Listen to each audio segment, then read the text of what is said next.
Our work's very much about bringing wildlife and people together, but very much focused around their connection with wildlife, how they might be inspired by wildlife or feel that kind of wow moment that you feel when you learn something new about a species, but also helping people understand how a lot of the species that we work with are really under threat in the wild, and understanding that there are things they can do to help. So when visitors come to Chester Zoo and they meet some of the education team, it just makes their experience much richer. You go from just looking at a habitat with an animal standing there to actually knowing who that animal is, what that animal's background is, actually knowing how that animal fits into the wider ecosystem, what's happening to that species in the wild, and finding out what we can actually do to help protect that animal in the future. The work we do enables our students that come to our workshops to sort of build a connection with wildlife and with the world around them. The aim is that through coming to one of our discovery workshops, they actually know what actions they can take to act for wildlife, both at home but also around the world as well.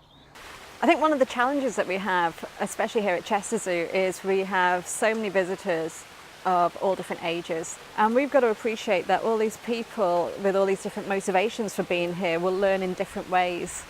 So we try and work with lots of different creative partners and practitioners. We want to try and use as many tools as we possibly can to engage people. So we want to support that learning in every way that we can, not just while people are here at the zoo, but before they come and after they come. I think the zoo education kind of changes and evolves all the time.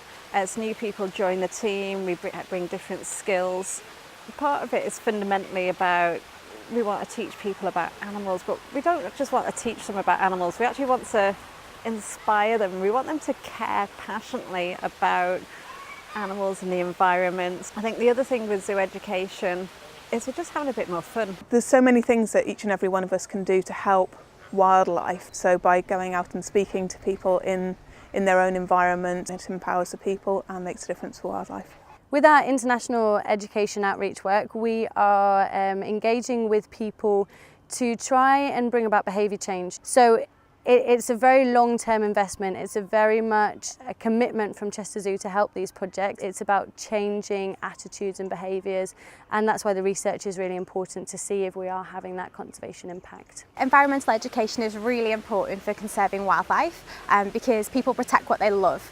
And if they love animals, they really want to protect them, they're going to do things to help them. People are a part of the problem when it comes to environmental issues, but they're a major part of the solution. So I think it's really important that people have informed decision making and that they can really feel enabled to act for wildlife.